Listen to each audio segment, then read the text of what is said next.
2 Kings 20. In those days Hezekiah was sick and near death.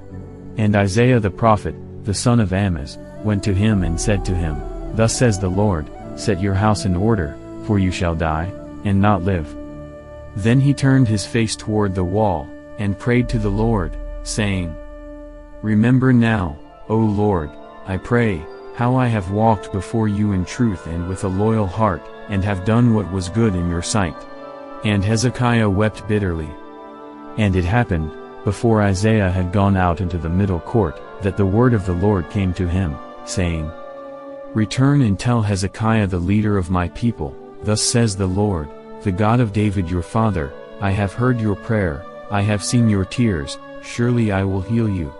On the third day you shall go up to the house of the Lord.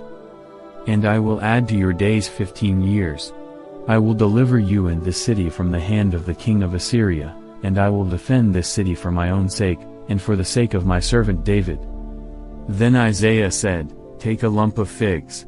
So they took and laid it on the boil, and he recovered.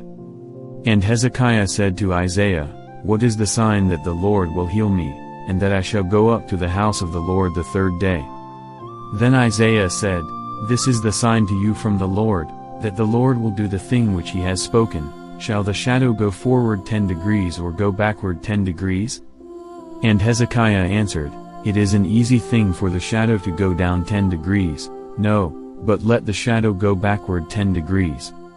So Isaiah the prophet cried out to the Lord, and he brought the shadow 10 degrees backward, by which it had gone down on the sundial of Ahaz. At that time Baladan the son of Baladan, king of Babylon, sent letters and a present to Hezekiah, for he heard that Hezekiah had been sick.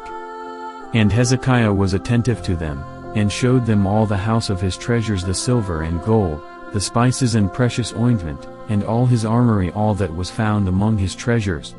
There was nothing in his house or in all his dominion that Hezekiah did not show them. Then Isaiah the prophet went to King Hezekiah, and said to him, What did these men say, and from where did they come to you? So Hezekiah said, They came from a far country, from Babylon. And he said, What have they seen in your house? So Hezekiah answered, They have seen all that is in my house, there is nothing among my treasures that I have not shown them. Then Isaiah said to Hezekiah, Hear the word of the Lord. Behold, the days are coming when all that is in your house, and what your fathers have accumulated until this day, shall be carried to Babylon, nothing shall be left, says the Lord. And they shall take away some of your sons who will descend from you, whom you will beget, and they shall be eunuchs in the palace of the king of Babylon. So Hezekiah said to Isaiah, The word of the Lord which you have spoken is good. For he said, Will there not be peace and truth at least in my days? Now the rest of the acts of Hezekiah, all his might, and how he made a pool and a tunnel and brought water into the city, are they not written in the book of the Chronicles of the kings of Judah? So Hezekiah rested with his fathers. Then Manasseh his son reigned in his place.